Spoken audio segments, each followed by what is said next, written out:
Hello and welcome to this end-to-end Databricks video course where we will be implementing a use case from scratch end-to-end, leveraging all of the latest Databricks functionalities. In this course, we will be using features such as LakeFlow Connect to ingest data from different data sources. We will also use LakeFlow declarative pipelines to pre-process the data to build the medallion architecture on Databricks. We will also train a machine learning model using Mosaic AI and MLflow, and we will be also using lots of very new features such as Databricks Apps and Lakebase. This course is intended to give you a good overview of what kind of Databricks services and features do exist, how do they work together, and what should I use when to build an end-to-end solution. And all of this working on a real-life use case, working with real data, and I will be also sharing all of the code and all of the resources shared in this video course so that you can go along yourself and also implement this in a free Databricks workspace. Now next, I will introduce the use case for this end-to-end project for you and what we are trying to achieve. And afterwards, I will also show you an end-to-end demo of what we are going to build in this video course, so that then afterwards you can decide if this is relevant for you or you would like to only skip to very specific parts. Now, let's start with the use case. Now, let me quickly introduce the use case we will be working on in this project. Imagine you're working for a car insurance company. With Databricks, we want to solve two things. First, we want to bring all data of our company together, meaning the customer information, the claims data, the policy data, the telematics data that we capture in the cars. We want to create a single source of truth within Databricks so that we can run proper analytics on top and at the end take smarter business decisions. Second, we want to improve the claims process at our company. Currently, it's super manual, so whenever a customer submits this claim of a car crash, a human manually checks everything. We want to automate that within Databricks, so we want to automatically verify several things, such as what was the driver's speed, right? We got this from the telematics information. Things like, is the customer even eligible for this refund based on their policy and things like that? And then maybe also super interesting, does the car damage described by the customer, does it even make sense? So they upload a picture of the car crash whenever they submit a claim, and then they self-classify basically the severity of this car crash. And what we want to do is we want to train a machine learning model based on several images of car crashes, and we want to automatically classify their uploaded image. And then we also want to check if the classification from our machine learning model matches what the customer has described. So to make this happen, we are building the Lakehouse architecture on Databricks.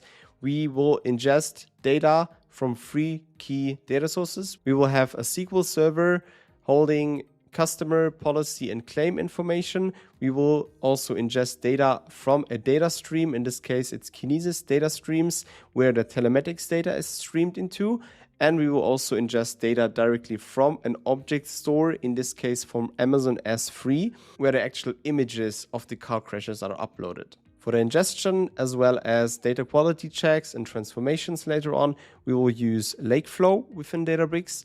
To train the car damage classification machine learning model, we will use Mosaic AI and its MLflow capabilities within Databricks, and then expose it via a model serving endpoint. We will build standard reporting dashboards for this insurance company using a SQL warehouse as well as AI BI dashboards within Databricks.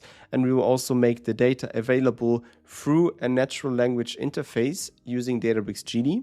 And finally, we will create a portal for the customers to submit their claims. And we will also have an admin view within this portal to review all of the claims. And for that, we are going to use a combination of Lakebase to get this low latency access to our data, as well as Databricks apps to build the actual front end. Now, before you decide to watch this whole tutorial, which is probably 2 hours or more at the end, I will give you an overview of what will be the output of this end-to-end project. So what we do here is we build an end-to-end solution within Databricks. We will build this architecture that you see right here. We will create a catalog called Smart Claims Dev with 4 different schemas inside. We have a landing schema which will be used to land our initial data in. Then we have the bronze schema where we will create lots of different tables around claims and policies and customers that come from different data sources. We will ingest data from a SQL Server, for example, using LakeFlow Connect, and we will also stream telematics data in, for example. We will clean all of this up and also build those silver tables right here where we apply data quality checks and cleaning operations. And then we will also build gold level tables where we aggregate and join data together, and we will also train a machine learning model to classify the severity of images. For this, we will use LakeFlow declarative pipelines to write the actual transformations, and I will provide you with all the code that you need to build this project end to end. And we will also make use of this new LakeFlow pipelines editor that you see right here. After we ingest the data from all those different data sources and process it within Databricks and train the machine learning model, we will make it ready for consumption for different kind of users. So we will build this dashboard here together to have a report on the analyzed data. We will also build a Genie space to analyze the data in natural language. And maybe one of the highlights, we will also build a Databricks app, as you can see right here, which will serve as the entry point for users who wants to submit their claims. So they can basically upload here a claim image, right? They will be able to provide some more details like their policy number, their location, as well as the amount they claim here. We will provide an accident date, and they provide also a self-assessed severity, which will then be compared against what our machine learning model predicted. And we will select a collision type right here, how many vehicles were involved, and then they can submit the claim. And all of this gets processed, and there you go. You see, for this specific claim, the outcome was it's all super fine. The image that they uploaded matches the severity that our machine learning model predicted. And also lots of other stuff that we check here out of the box is fine. So we will release the fund for the customer in 3 to 5 business days. If any of those checks would have failed, then we would see this message here that further investigation is needed.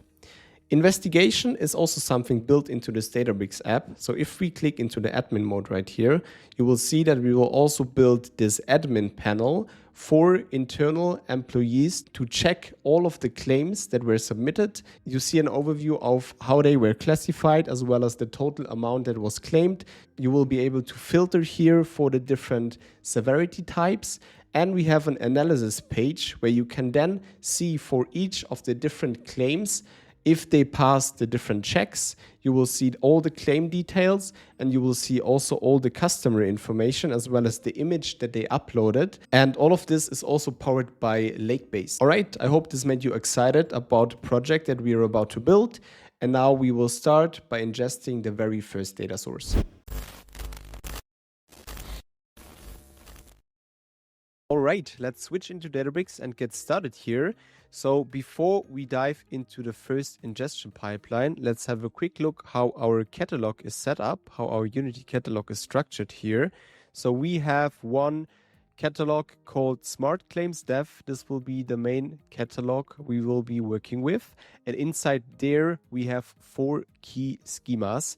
The first one being the landing schema, where initially our files that are not yet converted into Delta format land in our object store, right? And then we have the typical 3 layers of a medallion architecture. We first have our bronze schema here, where we will transform our data in Delta, but leave it as is. In the silver one, we will do our first cleaning operations. We will do some standardizations, things like that, some data quality checks.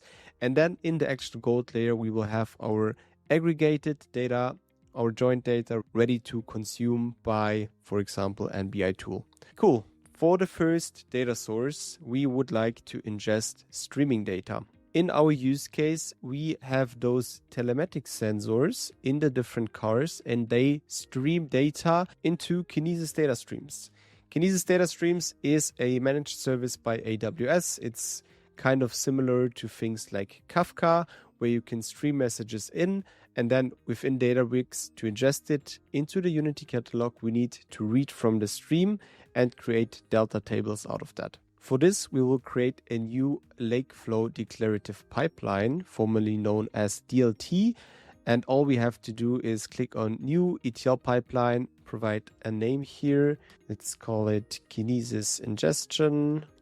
Let's provide the default catalog and schema. We can now read and write from different catalogs and schemas, but this will be our default one right here. And we select Smart Claims Dev and Browse, as we would like to directly transform the data into Delta format and store it in a Browse layer here. And here we select start with an empty file, and we select Python as our language. In this case, we could also do that with SQL, but for now, let's stick with Python. And what you see here now is the new LakeFlow declarative pipeline UI. It's kind of an IDE specifically designed to work with LakeFlow declarative pipelines. It's currently in beta and it's super nice. You will see in a second how the end-to-end workflow looks like. Here on the left side, we have an overview about all of our files in this project. So let's maybe rename this one to Kinesis Simple, as we will start with a simple example here. And we're good to go. On the right-hand side, you will see later on the graph being built automatically and visualized.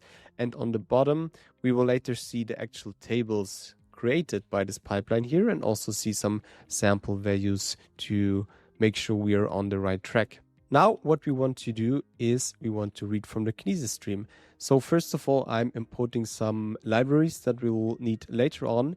And then we are defining some Kinesis specific configuration parameters here. We, for example, provide the stream name. So this is the Kinesis data stream we would like to read from. It's located in the US East 1 region, and we want to read it from the earliest position. So we want to read the whole stream right from the beginning. And then this part here is also super important. So we need to authenticate to our Kinesis data stream from our Databricks cluster. And there are several ways to do so. But what we would like to avoid is somewhere storing hard-coded secret values. We also don't want to mess up with some tokens that we need to maintain, that we need to rotate. And for that, the recommended way to do so is going by Unity Catalog service credentials. So you see here, we specified the service credential called Kinesis service credential.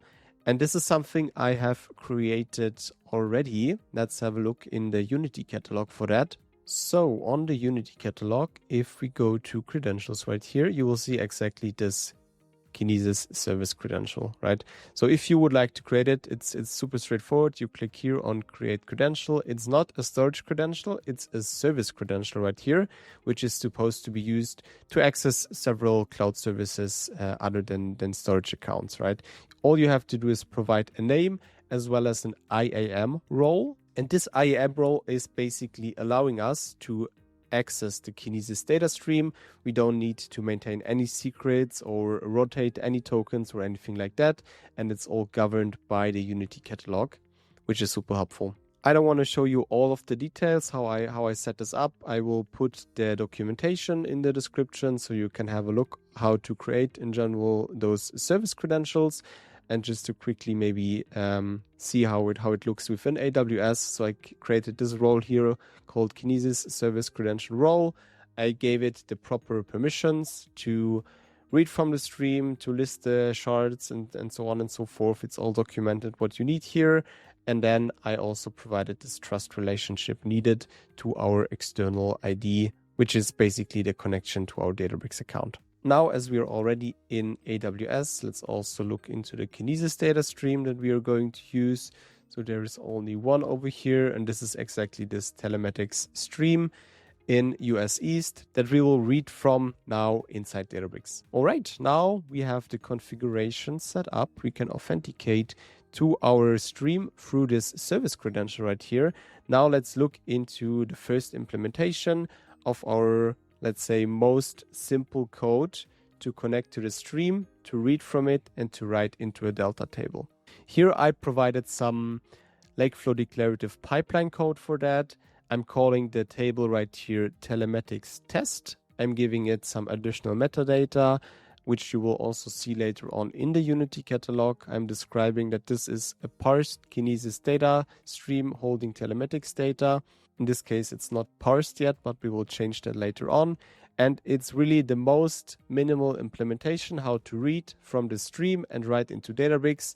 All we are saying here is we are reading a stream from the format Kinesis, and we provide as the options all the Kinesis configurations that we have provided here at the top. And now we are already good to go. So this pipeline here is configured as a serverless LakeFlow declarative pipeline.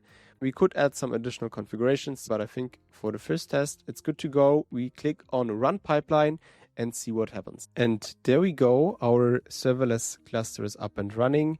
We are reading from the stream, as you see right here, and we have written 40 different records into the target table. So this is the beauty of this new DLT UI over here, or the new LakeFlow declarative pipeline UI over here. You see right away, first of all, the graph.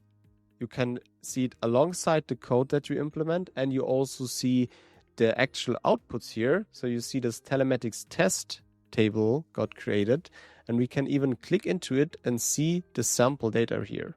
So we see what was actually written into the Delta table without the need to open another tab, go to Unity Catalog, click on the sample values, and so on and so forth. Now you see we have different kind of columns. We have some metadata sent over from the Kinesis data stream, and then we see the actual data column here, but it's still super cryptic. And the reason for that is that this is only the byte data that we now ingested.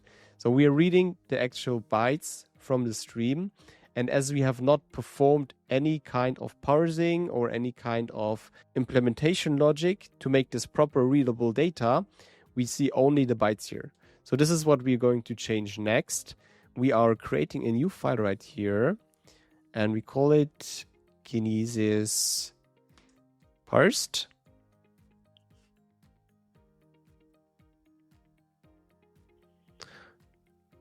The configuration we can just copy over here, and then we will make some more adjustments to actually also parse the records and put it into a proper structure. So first of all, we don't want to look into the proper data formats. We just want to make everything a string. For this, we will create this map type right here and put it into a variable called payload schema. And now I am ingesting here a bunch of code. So it's a bit more than our previous example, but this will help us to actually parse our data set right here. So we are again creating a LakeFlow declarative pipeline table. This time we call it Telematics Advanced, or let's just call it Telematics. We again provide some comments, table properties, and we also again just load the raw stream. But now you see we are making some more adjustments to actually parse it. The most important thing here is we are casting it right here to string. So basically we are making the bytes that we have seen earlier right here readable in a proper string format. And we create this new column called the raw JSON right here. We are again selecting all of the additional metadata from the Kinesis data stream. And we create a new column called decoded data, where we actually even take it a step further. So we are not just pasting all the data that we converted right here into one column. No, we are actually decoding it, first of all, by using this from JSON function. And then we are creating proper columns to our target table. First of all, we will have one column called stream metadata, where we put all of the Kinesis specific stuff. But then more importantly, here we are having the actual data, like the speed, which will be super important later on in our analysis, the latitude, the longitude, the event timestamp, the chases number. So the actual data basically will be put into proper columns now in our target table. So if we execute this one right here, we will see that the output will now look way better for us. You see we're getting a new table right here, this time called telematics. Again, it's reading those 40 records that are already sitting inside the stream. And now if we click into the table, we see, okay, now we properly have our columns, right? We have our latitude, we have our longitude, we have the speed, and we basically parsed everything. We transformed it from the byte format into proper strings, and then we even further separated it from this big JSON chunk into different kind of columns in our target table.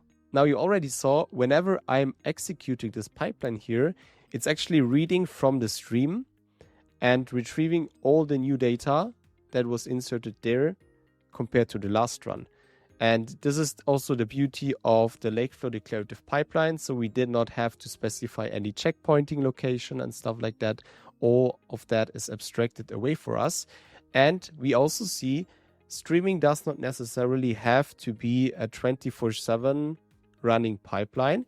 It can also be executed in a batch mode, like we're doing it right now, right? We could also change this. So we could go into the configuration and we can say, okay, it's not a triggered pipeline anymore, but it's like a continuous pipeline. And then this would actually run in streaming mode and all the time reading from our streaming source and ingesting it in real time into our target tables. So let's try this out as well. Let's make this a streaming pipeline. And then let me, under the hood, send a few records in real time into the stream by executing a script I have. There we go. Script started. And you see it's now writing records actually. So this is basically my script sending records every, I think 3 seconds or something like that. And you see the records being updated here in real time. And you can even click on the actual declarative pipeline and also have this UI if you're more familiar to that one, and see also here for the different streams. So in this case, we are now continuously running the simple stream right here where we are not pausing the records, as well as the more advanced stream. And both of them ingest data in real time, as this is now a continuously running pipeline. Now I stopped it. Let's quickly check in the Unity catalog how things look like. We are looking into the browse and then we see here those two tables. We can delete the second one as this was only for demonstration purposes. But then for the actual telematics table, we have now ingested our streaming data from our Kinesis data source. We see it's in proper columns right here. We can look in the sample values. And here we see again what we also saw in the LakeFlow declarative pipelines UI. Cool, let's now continue with the other data source.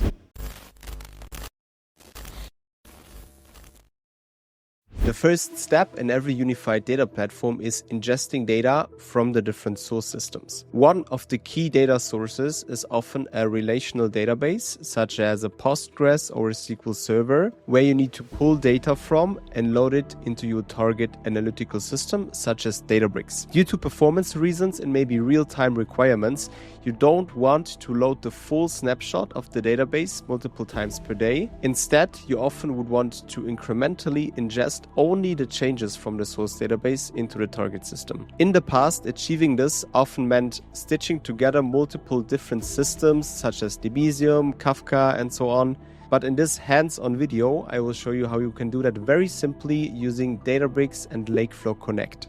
We will build a pipeline in Databricks to ingest all the inserts, updates, and deletes from a SQL Server into Databricks. First, by doing all the needed configurations on the database side itself, and then inside Databricks, we will create this pipeline to incrementally ingest this change data feed and stream it into a Delta table. Now let's jump right into Databricks and get started. All right, now we are in Databricks and we want to ingest the data, right? Currently, our catalog and schema setup looks like this. We have this Smart Claims Dev catalog, which is our main catalog, and we want to ingest the data in the SQL Server into this browse schema right here. Currently, we have only one table here. This is from the last video, but now we want to ingest 3 more tables, which currently sit in the SQL Server. This is the claims data, the customer data, and the policy data. For this, all we have to do is go over here into the data ingestion tab, and then at the top, you see those Databricks native connectors. And today we are going to use the SQL Server one right here. If you don't see it in your account, you need to enable it in the preview settings of the workspace, and then you can go ahead and click into it. I would say the setup is very straightforward. we need two components of this ingestion pipeline. First of all, we need an ingestion gateway. This is what we are giving a name for right here. Let's call this demo ingestion gateway. There we go. Then we select here the location for the staging ingestion data. So what is this all about, right? So this ingestion gateway, this is the first component of LakeFlow Connect, and this will be the actual compute that is used to connect to the transaction log, to the change data feed from your source database, in this case SQL Server, and it will read from there all the insert, update, and delete operations performed on the database, and it will write it into a Unity Catalog volume. And this volume location is what we specify here. So if we select our catalog right here, the Smart Claims Dev, for the schema, we would select the landing schema right here. This is the first part of LakeFlow Connect. The next part is what you see here. This is the ingestion pipeline. And this is what will actually do the upsert operations into our target bronze table, right? So this is a separate pipeline. We have the ingestion gateway, reading in all the transaction logs, all the inserts, updates, deletes, pushing it into a volume. And then we can basically schedule this ingestion pipeline, which will read from this volume and apply all the inserts, updates, deletes into a target delta table. So let's call this demo ingestion pipeline. And here we now need to select a connection, as you can see here. So this is basically a Unity Catalog object that we created beforehand, where we specify the host, right, where we want to connect to, as well as the credentials to connect into the target system. Here we already have this one. If we click into it, we will be routed to the Unity Catalog, and we will see that we created here this connection, which is a SQL Server connection. We provided the URL, the host, the port to connect to, as well as a username and a password to authenticate to that, right? All right, so now before we create the pipeline and actually continue, there are a couple of things that needs to happen on the source database side. So we need to enable a few configurations. This is typically done by a database administrator to make sure, first of all, this transaction log is even written by the database and to make sure we can read from it. For this, let's quickly have a look how our database looks like and what we need to enable exactly. All right, now we are in DataGrip. DataGrip is kind of a database IDE, and here we will have a look on our data in the database as well as the configurations that we need to make. First of all, I mentioned we have 3 different tables that we want to ingest. So this is also what you see here on the left-hand side. So I connected to my SQL Server, which is hosted on RDS, and we see the 3 tables here. And if we query them, we can also have a look how they look like. For the customer one, you see we have like the customer ID, a date of birth, and so on and so forth. The policy also holds some kind of data related to the different policies of the customers. And then the claim data holds the actual information about the different claims performed by the customers. Now to ingest this data with LakeFlow Connect, we need to do a couple of things, as I mentioned. And this is what we're going to do next. First thing we have to do, and by the way, you find all of this also in the Databricks documentation, is to enable the change tracking on the database itself, as well as on all of the tables. For this, we can execute this command. We alter the table, claims dev, and we set the change tracking on. In this case, we have already done this in advance. And then for each of the different tables, we are altering them and enable change tracking for claim as well as for the customer table right here. This is the first step. After we have enabled the change tracking, we need to enable CDC as well, again on the database as well as on each of the different tables. For an RDS SQL Server database, the syntax looks like that. So we execute this command for the database. And then for each of the tables, again, we need to separately enable CDC on the table itself. So we do this for the policy, for the claim, and also for the customer table. This is already almost it. There is one more step. There is a script provided in the Databricks documentation to set up the DDL capture and the schema evolution on the database. So for this, all we have to do is to click on the database, click on SQL scripts, and then we run a SQL script, and here we select the one that we have downloaded from the Databricks documentation. All right, and now we're good to go. So we can switch back to Databricks, And here we can continue with the setup of our ingestion pipeline, right? So we specified the catalog here and we specified the connection. We can click on create pipeline and continue. And now what is going to happen? So this will take typically a couple of minutes because in the background now there is a VM set up for the ingestion gateway. So this is the one that will be used now to read from this transaction log from the database, from the SQL Server, using this connection that we have provided, and we'll write it into a volume, which will then be picked up by the ingestion pipeline afterwards, right? So here we need to wait a couple of minutes. This is currently not available yet in serverless. So this will be always a classic compute VM. You can also check it in your underlying AWS or Azure account.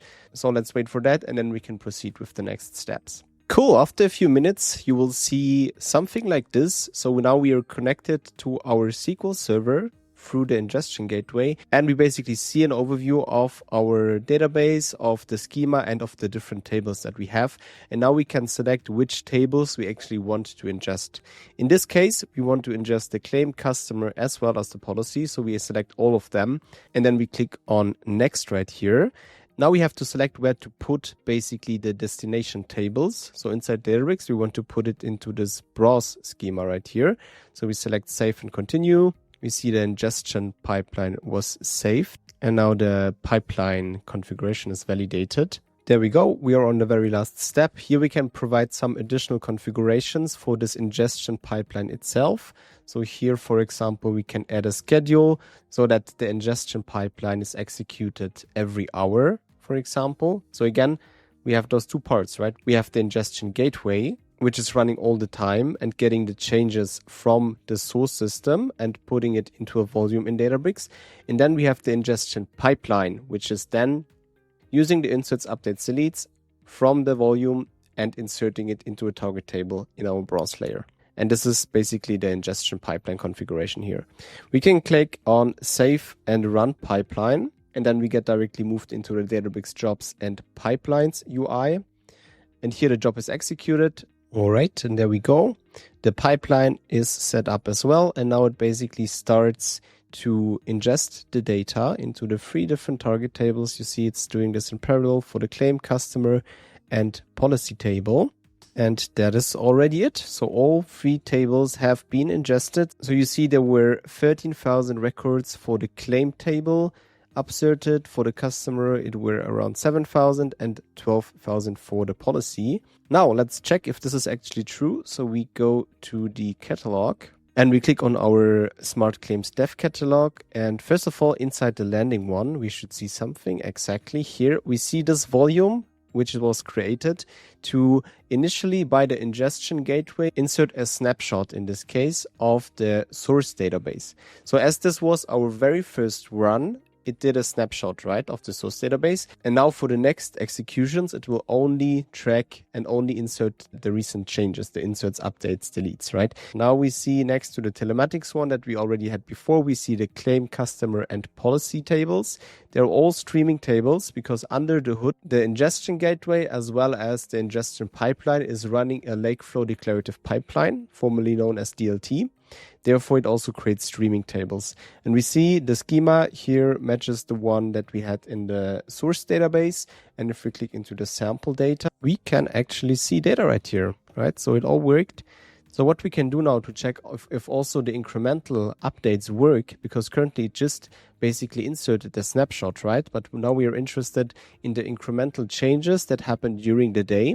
So what we can do is we can switch back to our data grip. And here we can, for each of the different tables, we can basically execute an insert, an update, and a delete and see if it's propagated properly to our target delta tables. Now let's do this, right? So we will insert to the policy. We will insert this record right here. There we go. 1 row affected. Then we will update from the claim table one of the claims to change the incident severity that is set there. So we execute this one. And as a last step, we will also delete 1 record from the customer table. So let's delete this one right here. Now we also see 1 row affected. Now let's switch into Databricks and look into how to ingest now those incremental changes into Databricks. In Databricks, all we have to do now is to execute this ingestion pipeline. Before we do that, let's quickly check here. I prepared a few SQL statements to make sure that we actually apply the changes, right? So if we query the customer, this is the one that we just deleted in the source system. We see here it still exists. For the claim, we see that if we query that, the severity type is set to total loss. We changed that on the source database. And for the policy, we ingested the new record with this policy number. But here in Databricks, it does not exist yet, right? Because we have not yet applied all the changes from the source system. Now, when we execute this pipeline here, we can do this by just starting this pipeline right here. And now it will basically update all the tables based on the most recent changes in our source database. Perfect. Here we already basically see that it worked. We see 3 changes were recognized. For the claims one, we have an upsert. For the customer one, we see a delete. And for the policy, we also see an upsert. Now, if we re-execute our 3 statements right here, now if we start maybe with the policy one, we see this record was successfully inserted, so it was not there before. For the claims table, we changed the severity type here. So if we execute this, we see here the new incident severity that was set to minor damage. And for the customer that we deleted, we should now see no records here. And if we execute this exactly, we see no records returned. So we successfully basically executed all the changes on the source system. Awesome. That is already it. We have implemented successfully an incremental pipeline to track, first of all the inserts, updates, deletes that happen on the source system. I've provided you all the configurations that you have to do on the source database, in this case, the SQL Server. We have created this ingestion gateway as part of the LakeFlow Connect to read all those changes and to put it into a volume in Databricks. And then also this LakeFlow Connect ingestion pipeline will read all those changes and apply it whenever we execute it to the target systems. So this way now we have a fully functional, high-performant change data capture pipeline. And we have set all of this up within minutes using only LakeFlow Connect within Databricks. And I think this is a super powerful solution right here.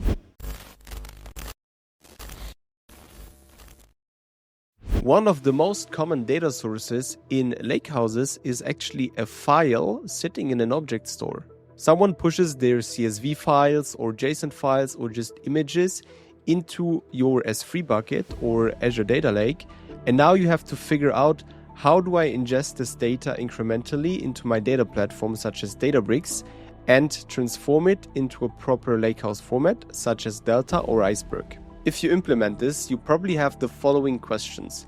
How do I figure out which files have I already processed? Do I need to maintain a separate metadata database only for that purpose? Also, how do I make really sure I read the files only once?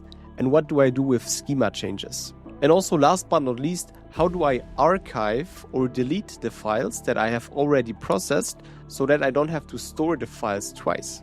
The answer for that in Databricks is Autoloader. This video will show you hands-on how you can set up Autoloader within Databricks together with LakeFlow declarative pipelines to build this incremental file ingestion pipeline, and then also afterwards archive the already processed data using the new Autoloader functionality called Clean Source. Now let's get started and let's dive right into Databricks. And here we are within Databricks. Before we dive into the actual code to load the data from S3, let's check our catalog structure again. So here, maybe to recap, if you have not seen the previous 2 videos, we have a catalog called Smart Claims Dev, and then inside there we have 4 key schemas. We have the landing schema, the bronze one, the silver, and the gold one. For today, the main focus will be on the landing and on the bronze one. Now let's look into the landing volume right here. So you will see that we have 2 new volumes here. One is called claims and the other one is called training images. Those 2 volumes hold all of the data that we need for this video. So we are planning to create 3 new tables. One for the training images. So those will be images of car crashes that we're going to use to train our machine learning model later on to classify the severity. And then we have the claims volume, and here we have a couple of folders. First of all, we have again images. These are the actual images of the accidents and uploaded by our customers for specific claims. And then we have also within this claims volume additional metadata describing what these images are about. So we have like this CSV file having more information, what kind of image ID it actually is, what kind of claim number this uploaded image refers to. And then you will see in this folder structure, we also have this archive folder here. And this will be the one that we will use later in this video to move the already processed files into. All right, this is all you have to know for now. And we want to use this data right here. So this volume is just pointing to an S3 bucket, right? So if we click into the details tab, we see, okay, this is pointing to this storage location, and we want to read this data incrementally, and then we want to create browse tables out of this. You see the ones from the last video, and here we will create 3 new tables next. For this, what we do is we create a new ETL pipeline right here, and this will be again a LakeFlow declarative pipeline. Let's call it ingest object storage, and we select our catalog as well as the schema, and in this case the browse schema, because we want to write into this one. And then we create an empty file for now. And there we go. Now we are again in the new LakeFlow declarative pipeline UI that you see that you can enable in the preview settings.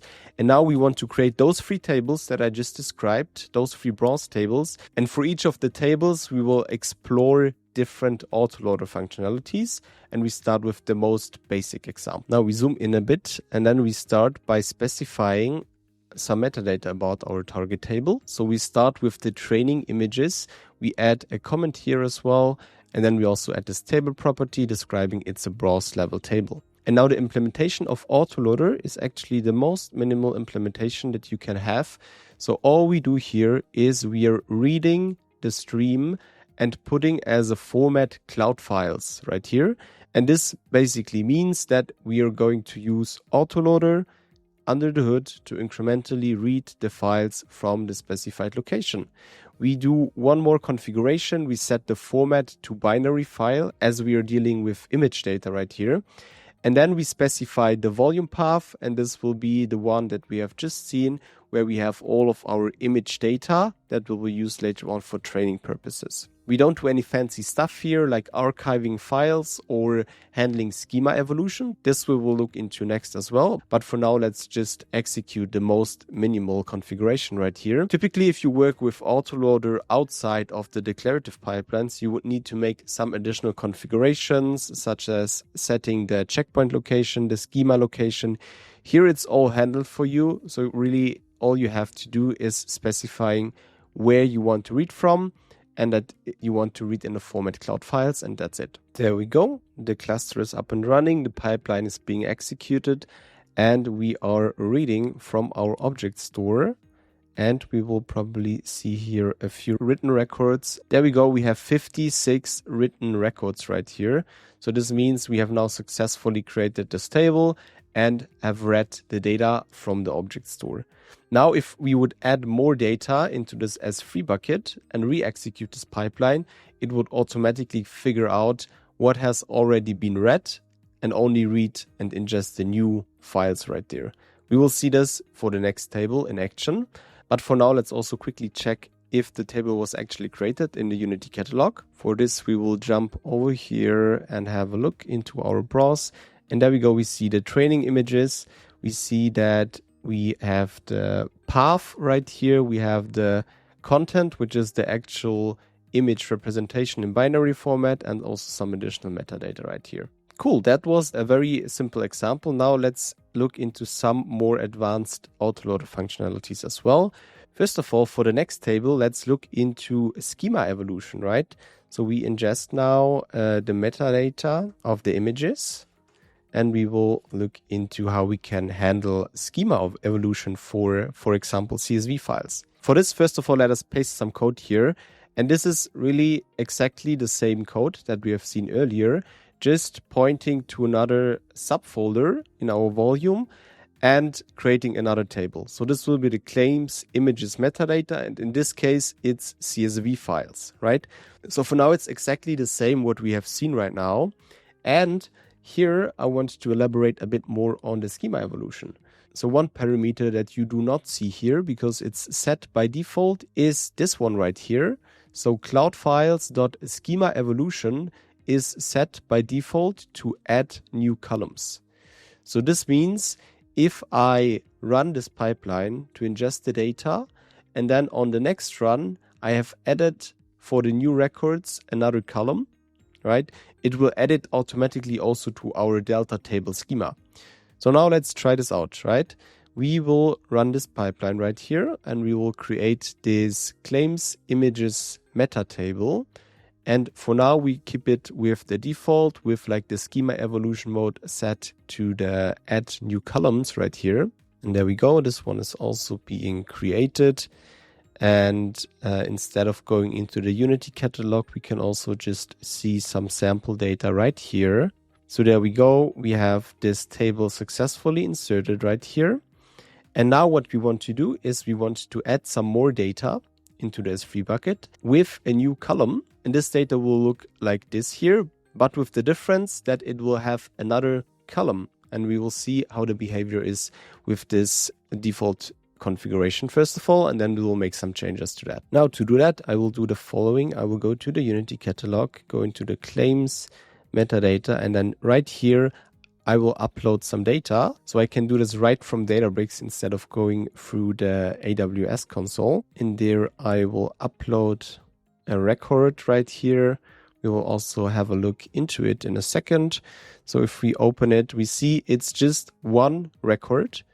It looks exactly the same like the previous ones, with the exception that here we have this new column, right? And we specified as a value new column value 1. Now let's get back to our pipeline. And here we just re-execute this one and see what happens.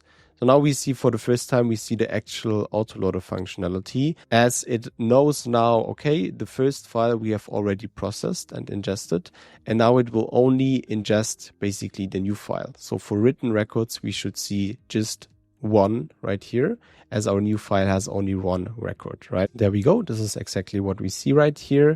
And now if we have a look at the data again, we will see that we have a new column here that is set to null for most of the records, but there should be one record that has a value here, the one that we just uploaded into the S3 bucket. Now let's check this as well. For this, we just open the SQL editor and then we just query for this record that we have ingested. And there we go, we see it actually has a value right here. And all the other records from our initial load, they don't have this column here specified. And this is exactly the default behavior. Now, if we want to change this, right, we can do the following. So here, instead of specifying add new columns for this schema evolution mode, we will put in rescue right here. And now we will see how this behaves with a new file being uploaded. For this, again, same procedure. We go into our volume and we upload yet another file right here. Let's see how it looks this time. It's again just one new record, but in this case, it does not only have this new column here, new column 1, it has even one additional column, new column 2, that was not there before, right? Not even in the second file that we uploaded that already had this new column 1. This new column 2 is something completely new. Now with the previous behavior, it would again just put this new column into the actual schema, and then it will put lots of null values for all the records except this one that we just inserted. But now as we changed the configuration to put the schema evaluation mode to rescue, it will behave a bit differently. So now if we re-execute this one, again, we have one record written. So this is the new one coming from our latest file. And now if we click into the data, we see here that we do not have this new column 2. Instead, what happened, it will use now this rescued data column right here to put in all the values that are different from this other schema that we have right here. Now to make this more clear, we go again back to our SQL editor. And there we query now for this new record. And you will see this one has the new column 2 this time in the rescued data right here, right? And any new column that we will add will land now in this rescued data one right here, instead of adding actual new columns as we have seen with the default previous behavior. And this is how you can control basically schema changes using Autoloader. All right, now if we check the Unity catalog, we have not only the training images, but also the claims images metadata successfully ingested right here. And now as a last step, the accident images are missing. And for this, we want to explore this new Autoloader functionality to automatically either archive or delete files once they have been processed. And for this, we see in the volumes, if we click into the claims one again, we see we have already created this archive subfolder right here, which is currently empty. This is where we would like to move our already processed data on automatically. Why would we do that? So this could be either a place where we temporarily keep all the files and then later on we delete them, or this could be just a place where we archive everything, and this could be another storage tier that is cheaper on the cloud level, right? In this case, we will not use the declarative pipelines anymore, but we will use plain PySpark code. For this, let's switch to a notebook and let's see how it looks like. So first of all, I will paste a bunch of paths and configurations and stuff. So I have here different kind of paths. I have the source path, I have the archive path, and you will also see we have this metadata path right here.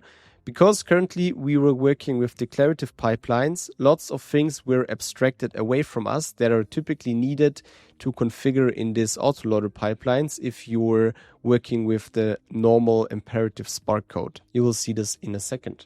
So now what I would like to do is I create a new variable right here where I paste all the new configurations that we now need to achieve this archiving mechanism. For this, we use the new Cloud Files functionality called clean source, and it has 3 different parameters that we need to set here.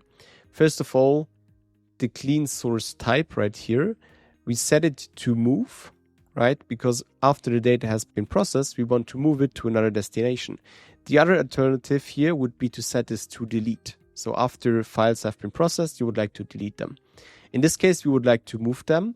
Then for the next parameter, we specify after which time we would like to move them. In this case, we set it to 1 minute. So 1 minute after we process the files, we would like to move them to the destination that we specified here, the move destination. And this will be the archive path right here.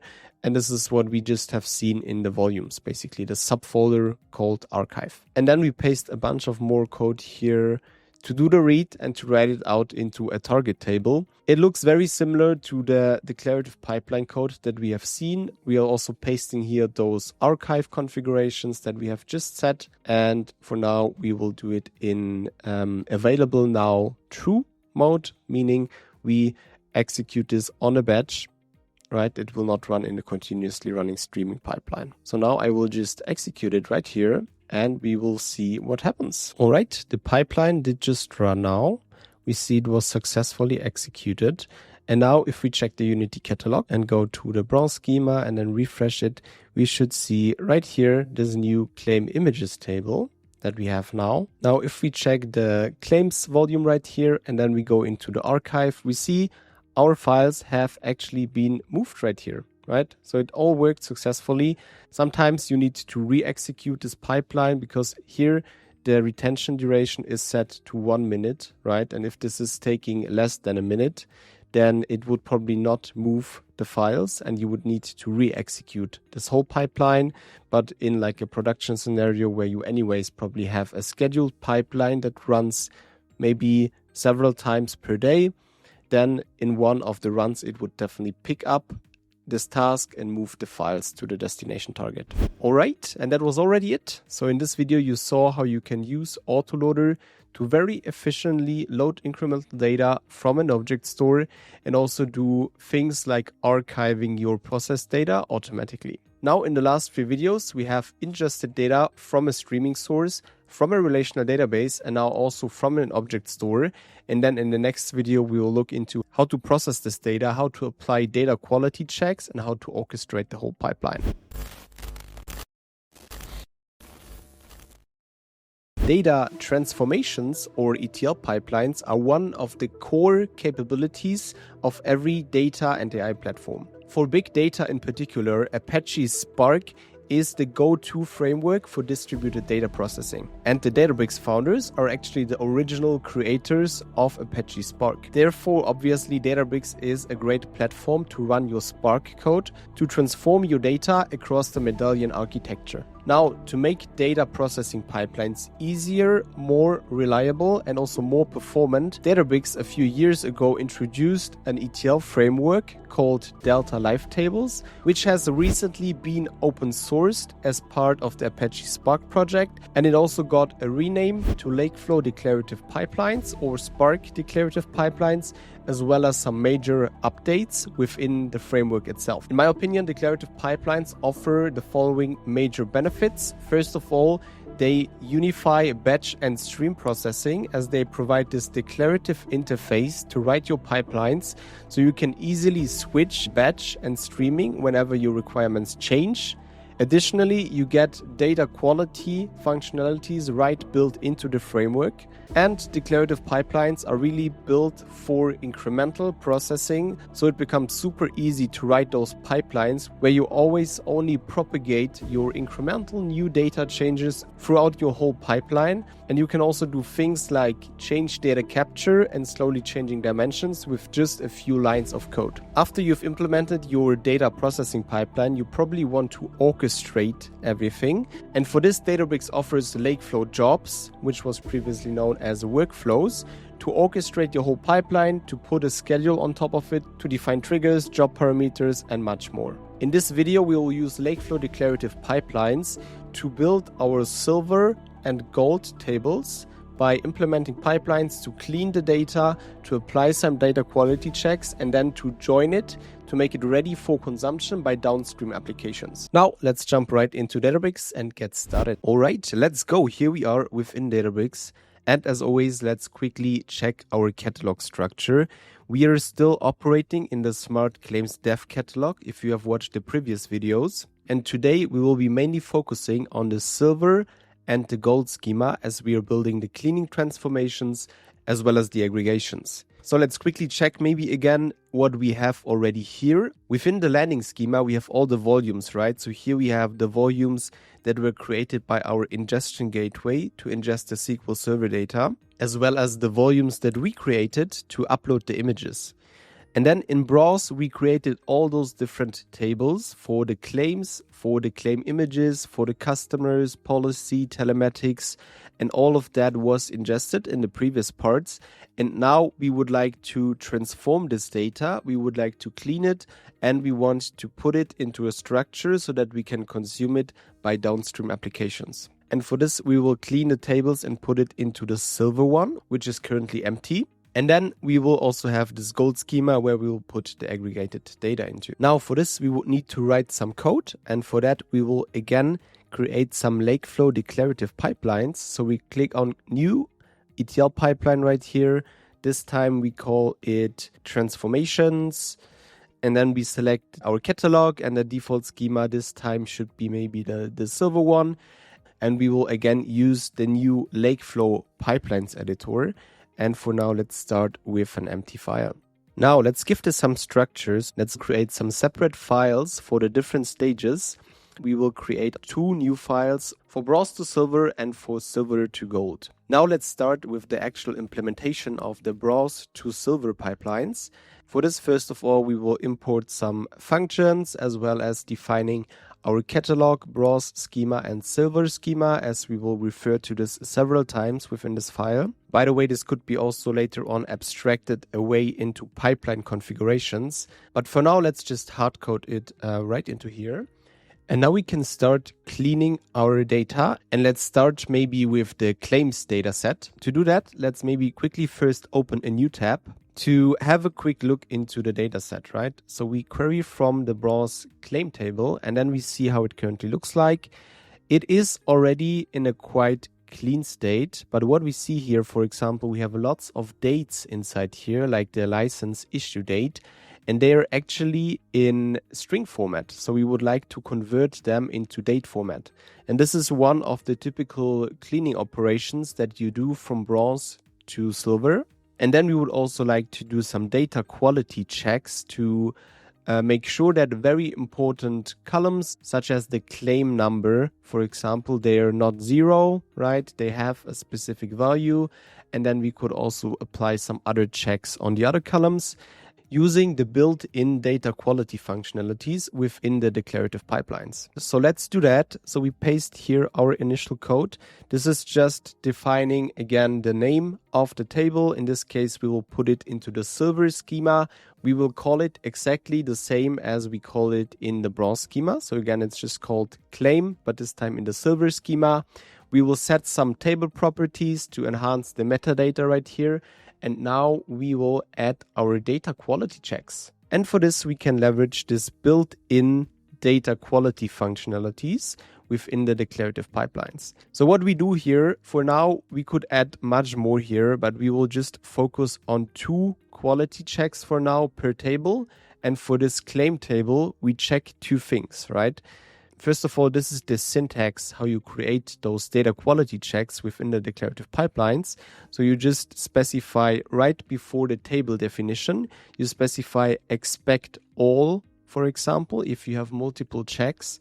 And in this case, I am defining 2 data quality checks. And then here I specify the actual logic that is used to perform this data quality check.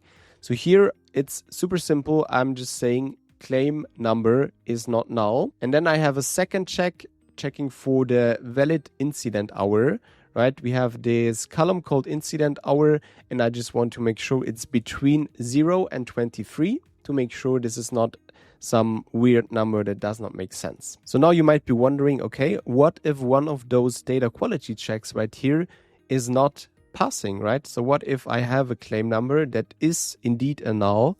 Or what if I have an incident hour that is maybe 45, right? The default behavior, as I just specified here, expect all, is to give me a warning, right? I will see later on in the user interface, there were several records, maybe out of the 1,000 records that I ingested, maybe 10 of those did not pass this data quality check. And then I will see it visually as a warning, right? But maybe that's not enough. Maybe I want to have different actions based on the results of these data quality checks. So what I could do here as well is, instead of saying expect all, which just would give me the warning, I could also say expect all or drop. So actually, for those records that do not pass these data quality checks now, it would drop the record out of the target table. And this is most likely what we would like to achieve for most of the use cases. There is one more alternative that we could do. So instead of saying expect all or drop, we could also say expect all or fail. So now if one of the records of my source table does not pass one of those 2 data quality checks, then it would fail the whole pipeline. If I would want to make sure, okay, if any of my input records, something is not passing those 2 checks, then maybe I don't want to continue at all. I first want to fix on my source system what the problem may be. Then you could also specify this behavior right here. For our use case, we go by expect or drop for now. And now we can go ahead and specify what we would like to check. So first of all, we are reading in our browse table right here, right? Performing a read stream operation. And then we are returning this browse table with a couple of modifications on top. And these are our data quality checks that we perform right here. So if we make this a bit bigger, you can see for this table, our main transformations are adjusting the date format. And this is also very typical. So in a lot of the cleaning pipelines, you often mainly do some data quality checks, plus you do some data type transformations to put everything into proper data formats that you expect down the road. So here we are making those transformations on 3 different columns: on the claim date, on the incident date, as well as on the license issue date. And as all of them have a slightly different date format, you see here that I specify, okay, in this case for the incident date, it looks like this currently. And for the license issue date, it's like the other format that you can see right here. The rescue date is something we got out of our first ingestion pipeline. If you have followed the last video, when we used Autoloader, and here we are dropping this for our silver table. Now, before we add all the other data quality checks for the other pipelines, let us quickly run this and see what the outcome looks like, especially with our data quality checks that we apply now. There we go, the pipeline is being executed, and we should see the results in a second. There we go. So now we have created our silver table. We can have a look into it and look at the preview tab of this LakeFlow declarative pipelines. And now you see already here the icon. And also if we hover over it, you see the claim date is now a proper date format. And what we could also do is we could go back right here in this overview, and then we could have also a look here into the expectations column. If we click into this, we see an overview of our data quality checks that we performed. So we see in this case, 100% of the source records were written into the target table. So all of those quality checks passed basically. None of my rows did have an invalid claim number or an incident hour, so nothing was dropped. But if I would have some records right here, I would see them right in this overview, and they would not appear in my cleaned silver table right here. All right, now let's repeat what we have done for this claim table, also for all of our other tables. I will not go into the detail for all of those. I will just show you some other common data cleanup steps for the other tables as well. So now let's maybe continue with the policy table, as this is also very straightforward. Here I will just copy over all the code. So again, it's super straightforward. All we do here is we are checking for a valid policy number. And here we don't have a date that we would like to clean up. But here what we do is with this premium column that we have right here. So this one does have like values that could be negative. But in the clean version, I would always like to have only the positive values. So I'm applying this absolute function right here to, from the negative records, also store the positive records in this table. Now, maybe let's also have a look into our customer cleanup operations. Here, we are doing a few more things. So if I just paste this right here, again, going quickly from the top to the bottom, I perform a check on the customer ID. Then I read the bronze table right here. Actually, for the customer, I have this name column, which is having the first name as well as the last name, which I would like to split here. So I'm performing some transformation logic right here to basically get the first name and the last name out of this one big string. So if we check it out very quickly and query the bronze customer table, this is what I was referring to, right? Currently in the bronze version, we have only this name column where we put the first name and the last name. So here maybe we would like to split this, and this is exactly what we are doing in our cleaning pipeline. On top of this, for the date of birth column, in the customer table, we again transform the data type to get a proper date right here. And then I'm also doing some cleanup on the actual address column right here. All right, now I will also paste all the other transformations that we do, all the other cleanup operations. I will put all of the code into a Git repository after this whole series so that you can have a detailed look in each and every of those table transformations. But yeah, for all of them, it's really very similar. We're doing this data quality check. We are adjusting the actual data types of the columns. And then maybe for some specific tables, we also apply some logic to do further cleanups. So let's not forget about our image tables. So here we're also doing some cleanup operations on the claim images as well as on the training images. Now we have put this all together, and we can again maybe run the pipeline. And now you also see the graph will become a bit bigger as we have now lots of tables that we create right here. And there we go. So we were super fast. We created all of these tables right here, all of our silver tables. Now, if we would move basically our ingestion pipelines that we have built in the last parts, in the last videos, we could also see the full graph right over here, right? But for now, let's continue like this, and we will anyways later in the Unity Catalog lineage see the end-to-end flow of the tables coming from the source system and then being transformed into bronze, into silver, and now into gold as well. And gold is what we are going to look into next, right? So now all of these tables are mainly streaming tables that we have created. And now we would also like to create a couple of materialized views, actually, to have those pre-joined tables that we can then consume by a BI tool, for example, by Power BI, by Databricks AI BI dashboards, or even from our custom downstream applications. For this, to better structure it, let's do it in this other file right here. Again, we are importing a bunch of things and we are specifying our gold schema right here.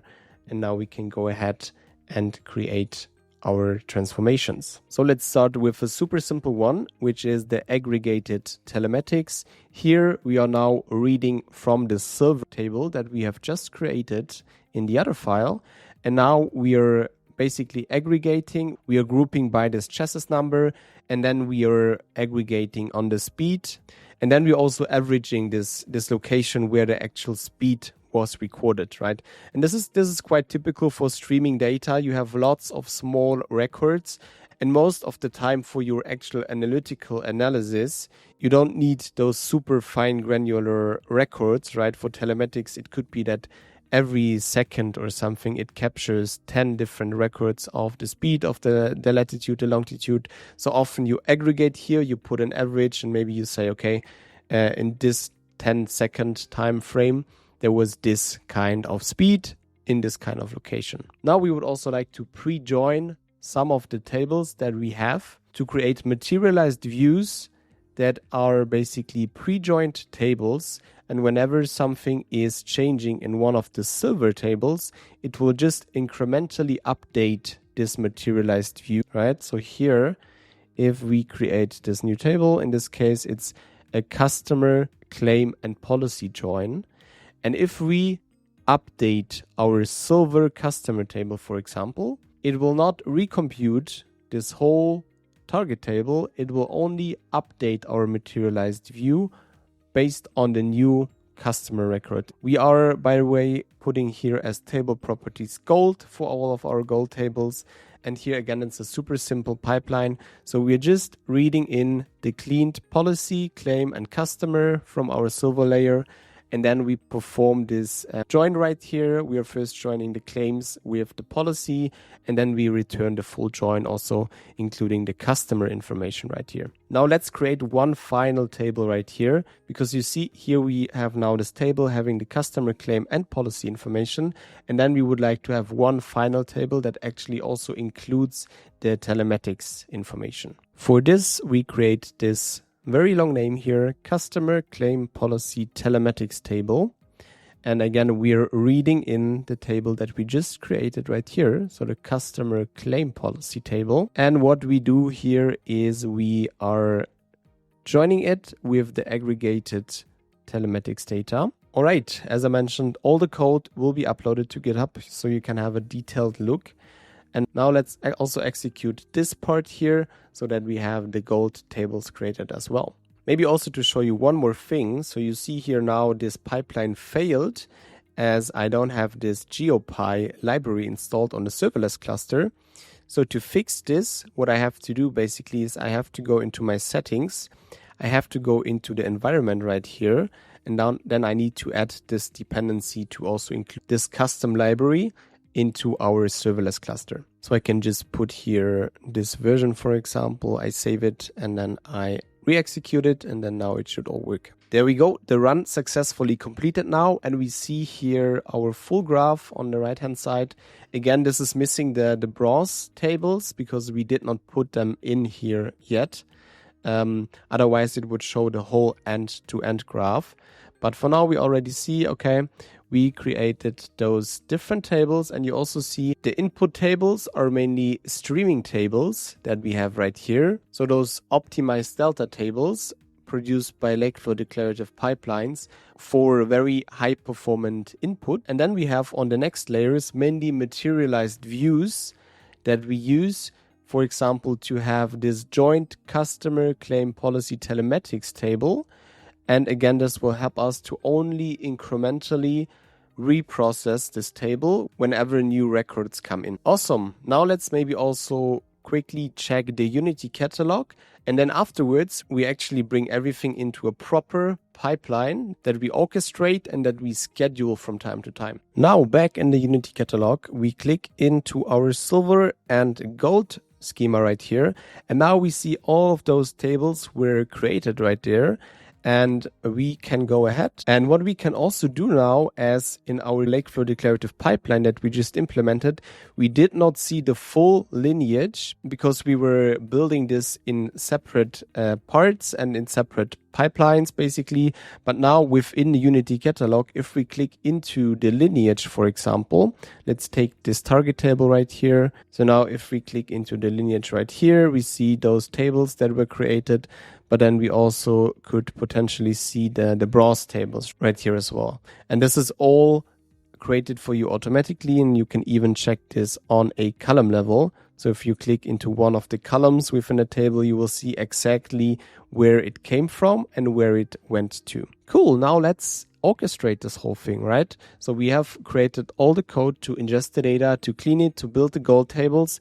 But for now, we just have done this once. And what we would like to achieve is we would like on a schedule, maybe each hour, for example, we would like to run this whole pipeline to pull data from the different source systems, meaning pulling data from the SQL Server that came in the last hour, reading data from the Kafka stream, reading data from the object store, and then only for those new records incrementally pre-process them, cleaning them, and creating those gold tables out of it, so that then our dashboards on top or our applications on top, they can also then access this newly updated data. For this, we click into the jobs and pipelines, and then we create here a LakeFlow job right here. So this is the native orchestration solution within Databricks. It also got an update recently, so make sure you have the new LakeFlow Jobs UI on here, which is currently in preview. And here we can now stitch basically everything together and put a schedule on top of it. First of all, let's select the first task right here. So it's structured in different kind of tasks. Here we could select the ingestion pipeline, and this would basically bring us to creating this whole LakeFlow Connect pipeline for the SQL Server again. As we have already created this, we just select ETL pipeline right here, and we select the demo ingestion pipeline. So if you have watched the first part, this is what was created by our LakeFlow Connect pipeline to ingest the data from the SQL Server. So we do this and we give it a name. You also see here you could add some notifications, for example, if things go wrong. You could specify some retries. So maybe for some of the tasks, you want to retry them several times before actually failing the whole pipeline. But for now, we'll just leave it as is and we create this first task. Now here we could also add the other ingestion tasks, such as the pipeline that we have written to read from the stream, as well as the Autoloader pipelines that we have created to read the data from the file system. For now, let's leave it with this ingest SQL Server. And next, I will also show you how to add basically the next step.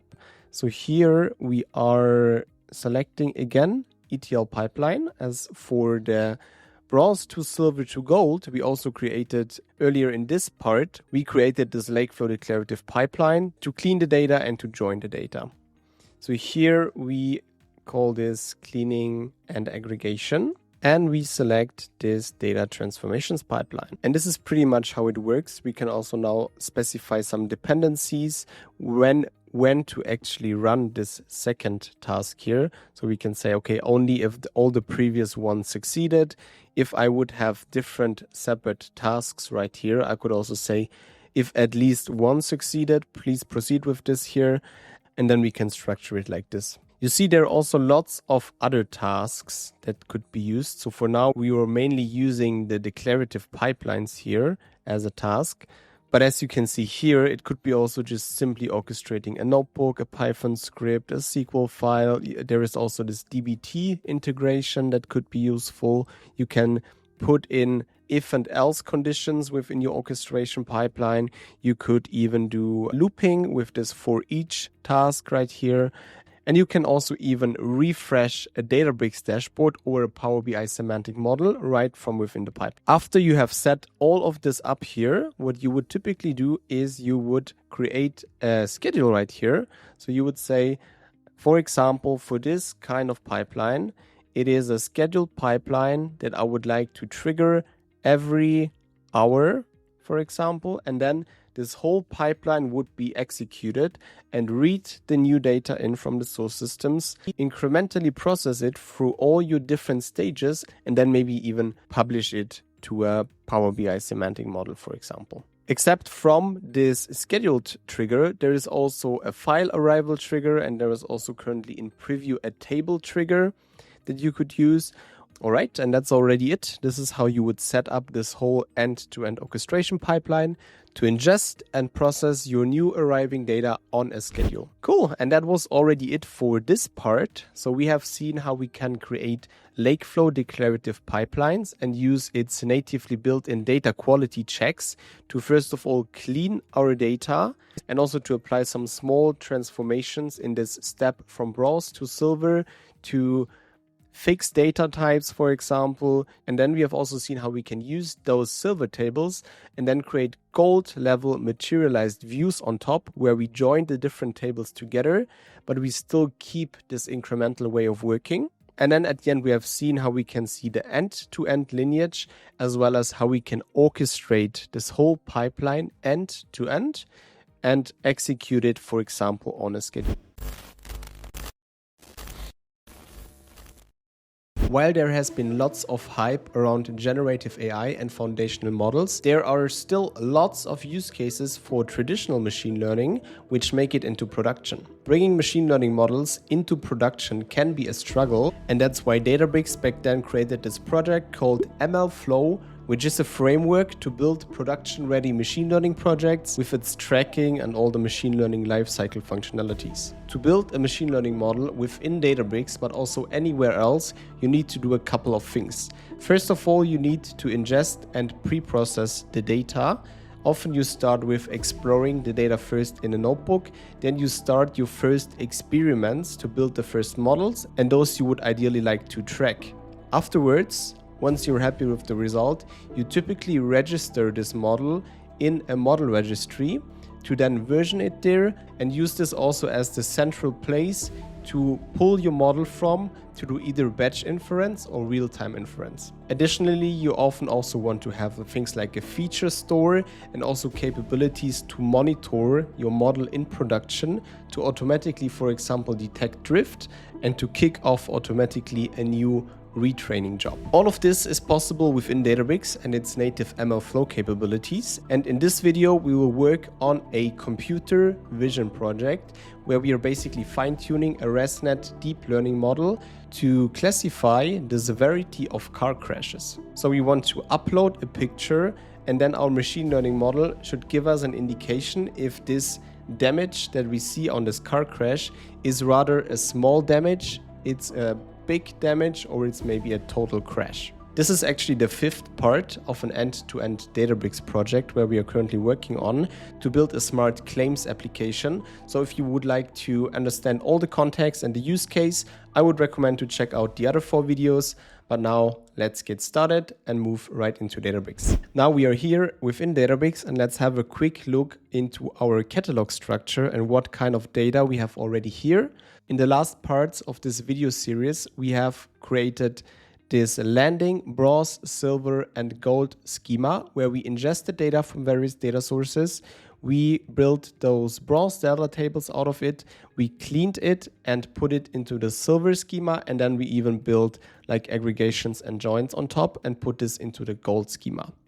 In this video, we will focus on this training images dataset, which will be the input for our machine learning model that we train. And then we register it into our gold schema. And then we will first of all do batch inference on top of this machine learning model, as well as creating this real-time inference endpoint to then use it in our downstream application. For this, we create a new notebook right here. And for the cluster that we are going to use, we will create a new cluster.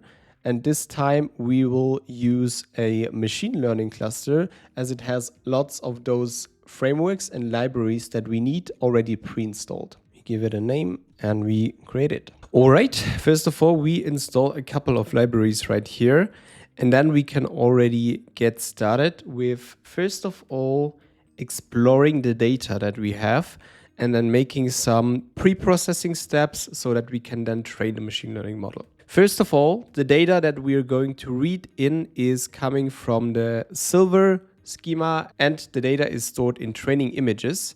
So if you want to know how it did land here, how we ingested it from object store, then check out the previous parts of this video series. Now we would like to have a look into it. All right, there we go. So we see we have in our training images table, we have the path where the actual image is stored. We have some time data, we have the length, and then most importantly, in the actual content, we have this binary here representing the image, right? Here in the notebook, it's even visualized, but this is just a binary that we have stored here. And we have the label, right? So this is our training data set. Therefore, we have labels for the different car crashes. And we will use these labels to train the machine learning model. And in our pre-processing step, in our last part, we basically extracted this label out of the path right here, as the names always have the label in it, right? Cool. Now we can go ahead and first of all, we would like to resize the image.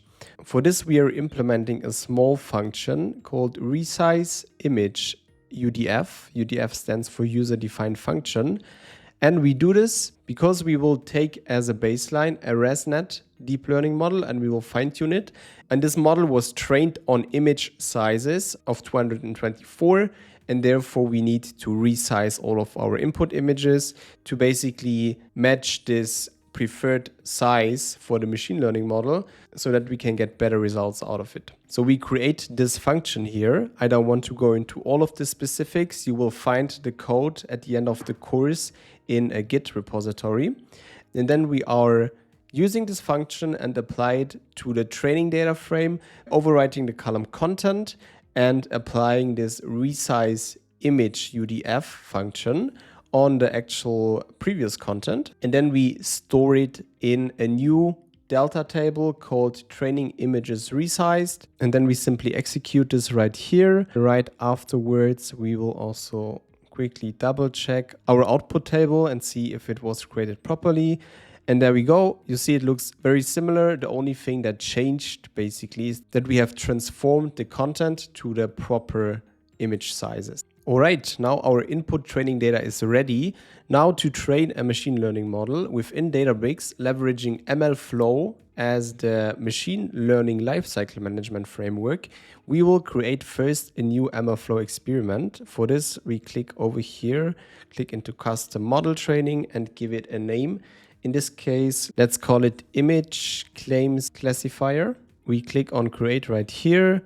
And there we go. We have this empty experiment created. Now back in our notebook, we are setting the experiment for MLflow by specifying the path of the experiment that we just created.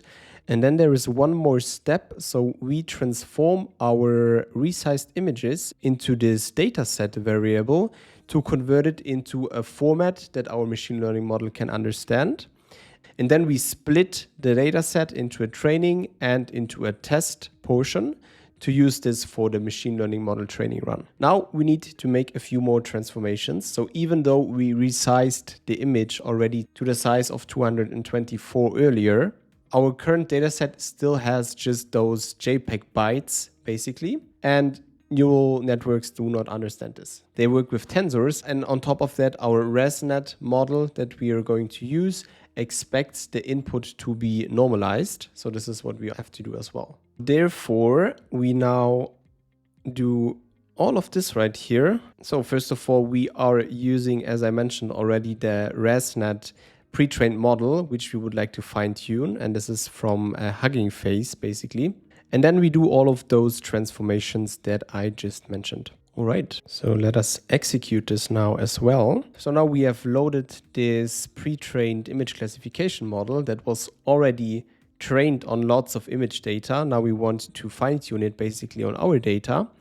For this, we are loading it right here, and we are giving it the labels that we expect as an output for our classification. In our case, the labels are the classification of the accident severity. So is it a minor, is it a major damage, and so on and so forth. And then we can finally get started with the fine tuning, right? Now, typically in a more production scenario, we would also have this hyperparameter tuning step here in between now. But for demo purposes, we keep it simple. So we provided the training arguments here. And then there is one more step before we start the fine tuning.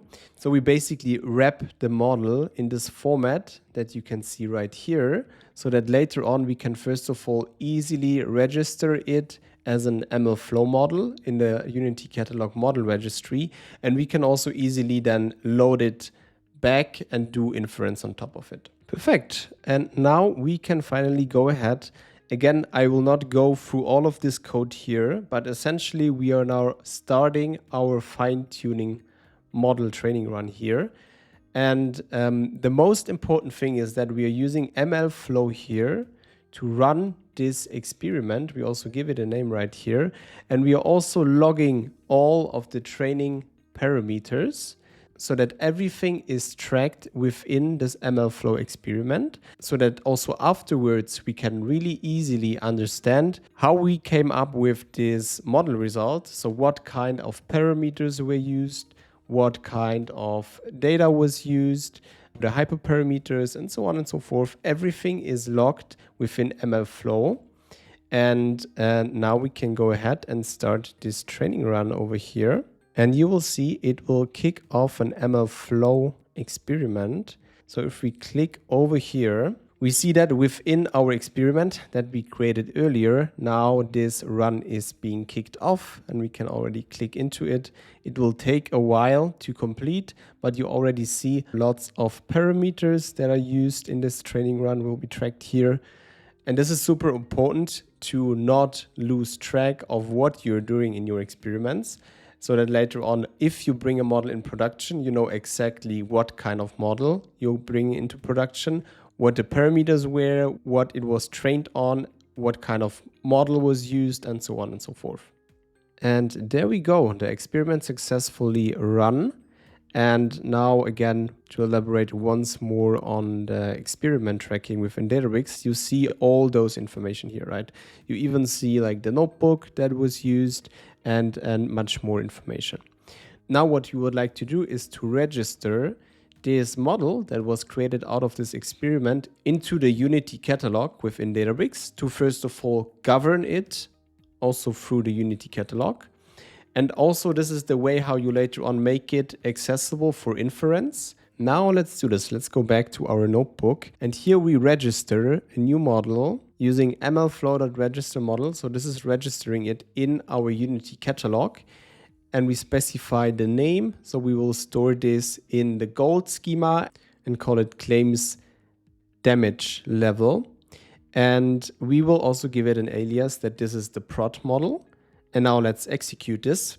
And yeah, one more thing that we forgot here. So we need to specify that Unity Catalog is basically our model registry. And this worked out. So now let's open the Unity Catalog.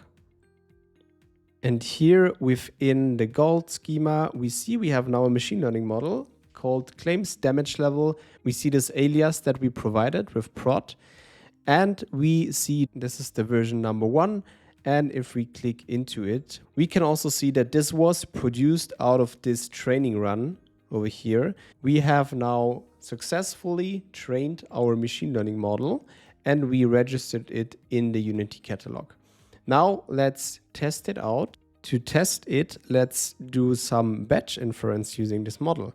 To do batch inference within Databricks, what you can do is you can register a Spark UDF. So we create this new variable here, predict damage UDF, and then we specify here that we want to use this model that we just created and registered in the Unity Catalog. What we can do now is we can create a new table in the gold schema called damage predictions. And for this, we use our silver initial input images.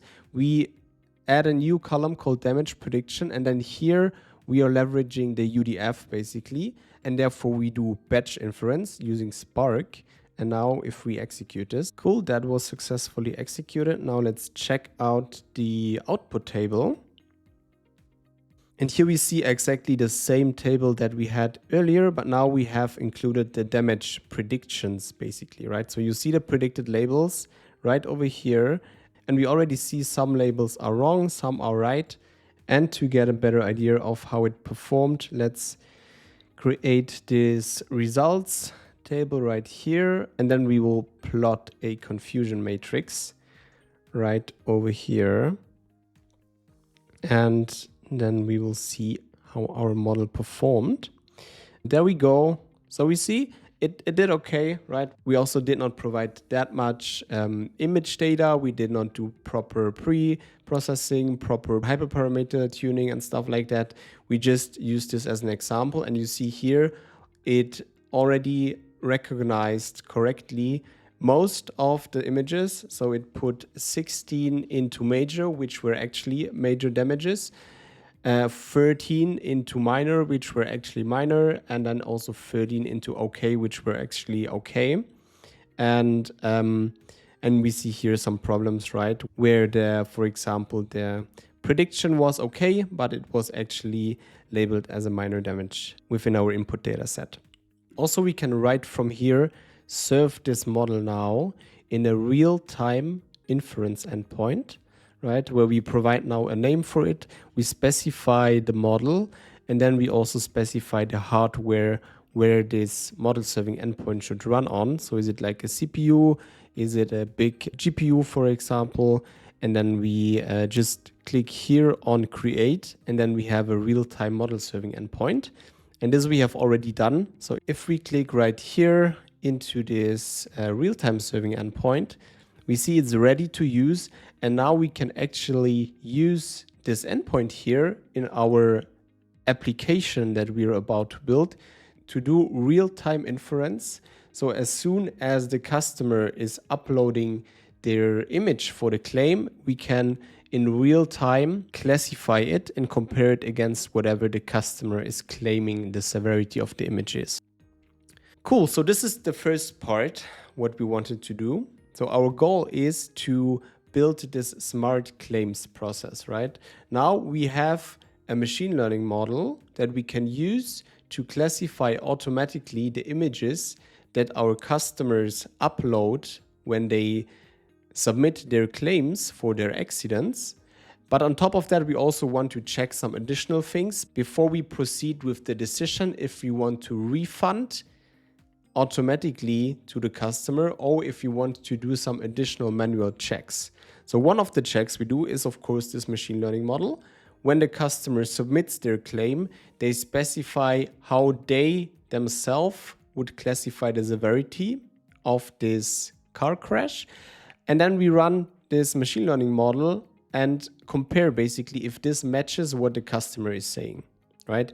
If the customer is saying this is a major damage, they want to have $100,000 out of us, but actually our machine learning model is saying, okay, this is just a very small damage basically, and it classifies it as like okay or minor, right? Then this does not match and it would require an additional check. And then one more thing that we do here. So we want to do now the batch inference on the actual claim images, where we also leverage this claim images metadata from the first part.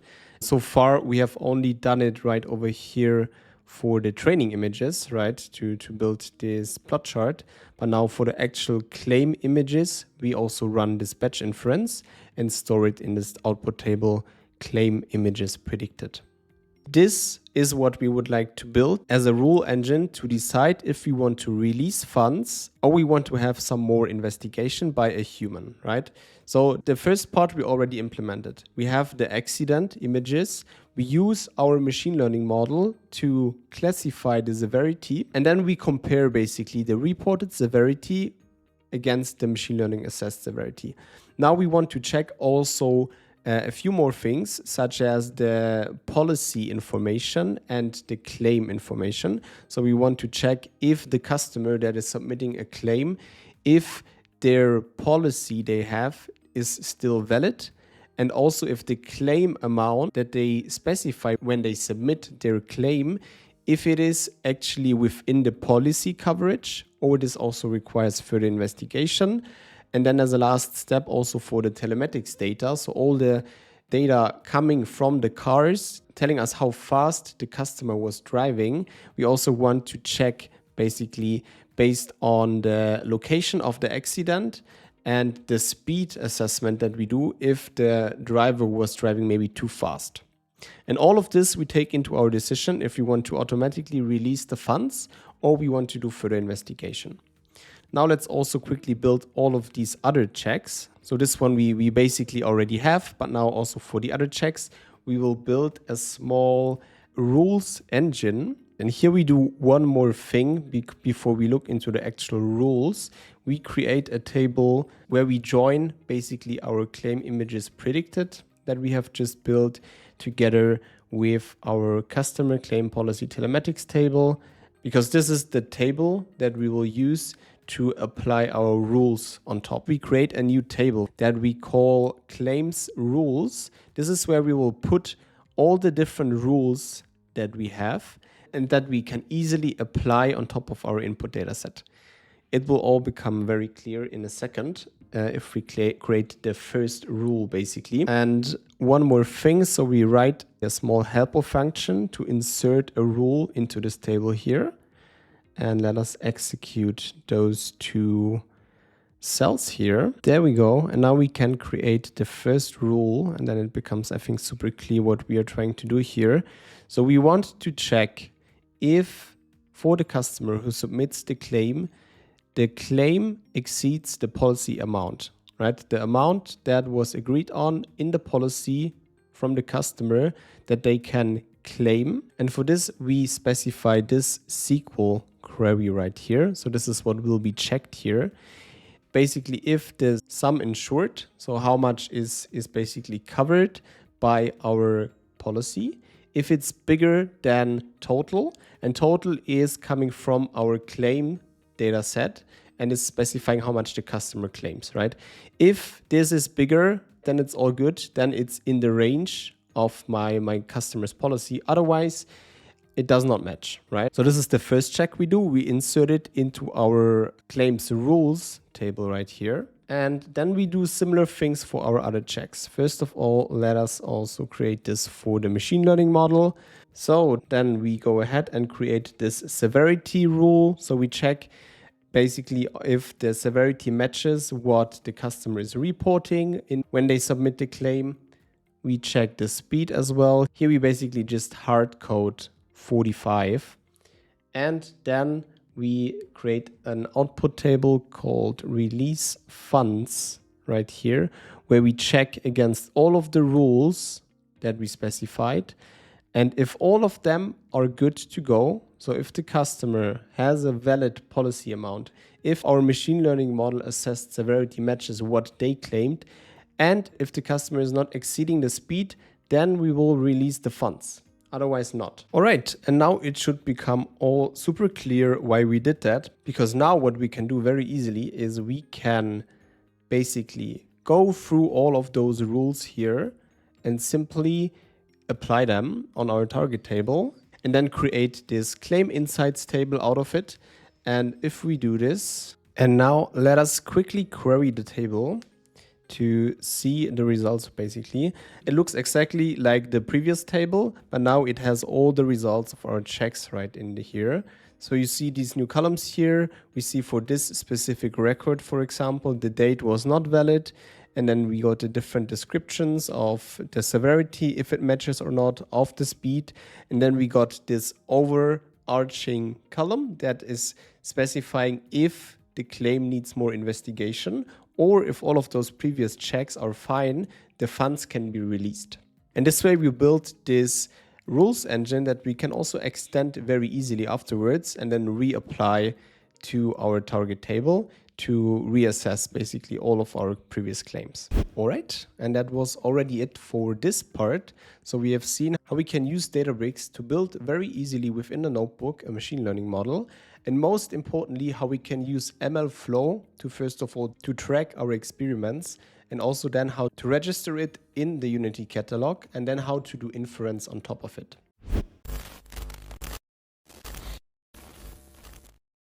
Building a data and AI platform is really fun, but at the end, you don't do it for fun, you do it to solve a business problem. So after you have built your medallion architecture, after you have created your gold level tables, you want to make the output accessible for your business, and there are different ways how you can do that within Databricks. If you simply want to build reports and expose them to your business users, you can do that within Databricks using the built-in AI BI dashboarding functionalities. If that is not enough for you and you want to have more flexibility in accessing the data, you could also build a Genie space within Databricks that lets you chat with your data in natural language. And if you want to build a custom web application to include even more interactivity and to also have more flexibility on the actual layouts, on the designs, on the visualizations, you could build a custom Databricks app for that purpose. In this video, we will look into all of those three options that I just mentioned, and we will implement them hands-on. And now let's dive right into Databricks. There we go, we are back in Databricks. Before we start building our consuming applications, let's have a quick look into our catalog and the structure currently. So we built within the last couple of videos, if you're following the full series, we have built this Smart Claims Dev catalog. We have the landing schema, we have the bronze schema where we transformed all the data we need into the Delta format. Then we have the silver one where we cleaned this data and where we performed some data quality checks. And then we have the gold schema where we have our aggregated data and our joint data ready for use by business applications. And we have our machine learning model, which we trained in the last part, to automatically classify the severity of car crashes. As I mentioned in the intro, there are many ways to consume this data now, and we will mainly focus on dashboards, on Genie spaces, as well as on Databricks apps. Let's start with the dashboards. So to create a new dashboard within Databricks, we just go over here to dashboards and then we click on create dashboard.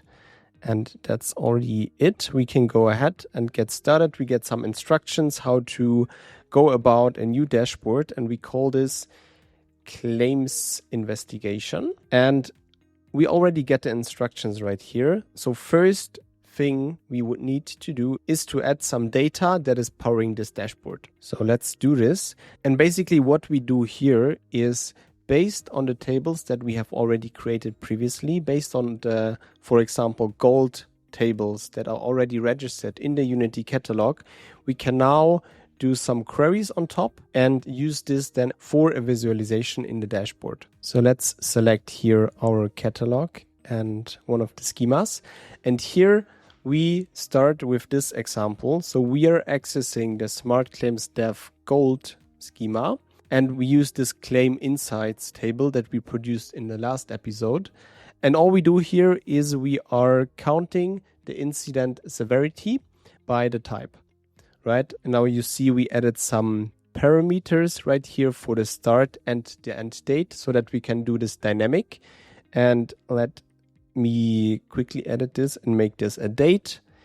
And same for this one, that's also a date. And now we can, for example, specify the 1st of January here for the start date, and for the end date, we can specify basically today, right? And then we can run this query and check out the results right here.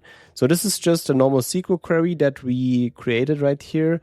And then we create this data set for the dashboard. And this one we can, for example, call claims summary. And now we can go back to the dashboard, and here we can actually visualize it, right? We can add a new visualization right over here. We can now either click everything together for us. So we can select the data set that we just created, right? The claim summary. This is the only one we have so far. And now I could manually basically select the visualization, the x-axis, y-axis, color, and so on and so forth. Or what I could also do is, it is already even giving me this as a suggestion, the incident types distribution. And this is actually what I want to do here. And then it automatically goes ahead and creates the visualization for me.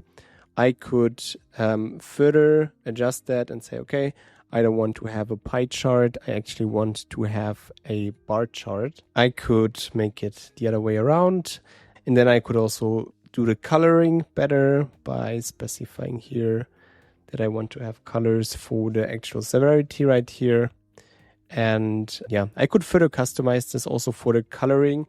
And this is like a fully functional BI solution that you see right here. It's natively built into Databricks. You don't need like a separate license for any other BI tool. You can just do it right into here.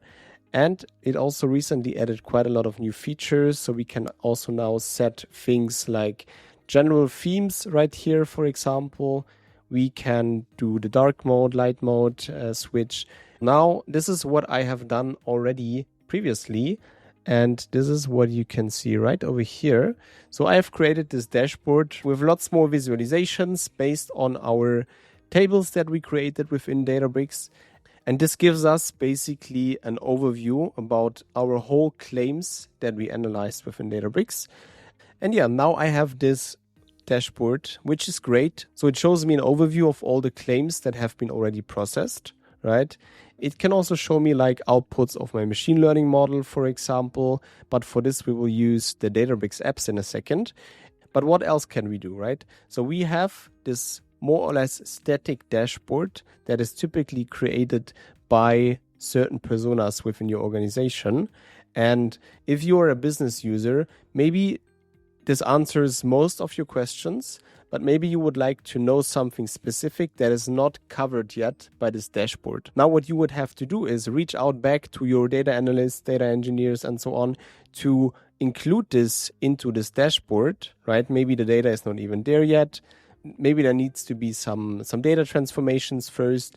Maybe it is already there, but it just takes time to create the visualization. This is where Databricks Genie comes into play. Genie is basically Databricks' managed solution to do text to SQL.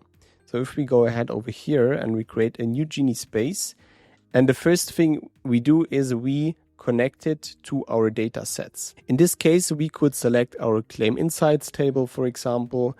Maybe we could also select our claim rules that we created earlier. We can select the claims, the customers, telematics information, all of that, and then create the Genie space. And now we can basically go ahead and ask questions in natural language to our Genie space. And Genie will convert this into a SQL statement and then execute it on a SQL warehouse. So it already provides me some sample questions that I could ask based on my input data set. Maybe we say like, give me an overview of how many claims were classified with the different severity types. And there we go, we got a response. So we see like for total loss, we have 1,200 claims. For trivial damage, it's just about 397 in our data set, right? And you can even look at the code and see what Genie did. And in this case, it's a fairly simple query, but you could also ask way more complex things and Genie would figure out what kind of query to apply, also how to join the different tables. If you added proper metadata into your Unity catalog, if you also added like primary key and foreign key constraints, for example, it would be capable also of figuring out how to do more complex joins on the data set and then give you the output right here. And it can also do visualizations. All right, this was basically the second possibility how to consume the data within Databricks. And now maybe the most exciting one is to build a Databricks app. For this, we go to the Compute tab right over here and we click into Apps. And first of all, before we look at the app that I already created beforehand for this use case, maybe let's look at the options if we start from 0. So we create the app right here. And then we get a bunch of different options for different frameworks. So for example, we could create a Streamlit app and we get a template for a data app, an interactive data app, for an OLTP database app, for example. And so for the different frameworks, we get different options here. to start with a simple example, let's choose Streamlit and let's choose Data App right here. And as a next step, we can provide different resources that the app will use. The resources right here are the different resources within Databricks that the app can then use to, for example, use a SQL warehouse to write a query or push down a query on top of your dataset. So for this easy app, there is only the SQL warehouse as an option. If you would build like a custom app, for example, and maybe let's quickly see how this looks like. Here we can add way more resources, right? So here we can add not only a SQL warehouse, we can add a serving endpoint, for example, to easily access our machine learning model endpoint that we created. We can also add a database, which is an OLTP database that we will also look into in a second.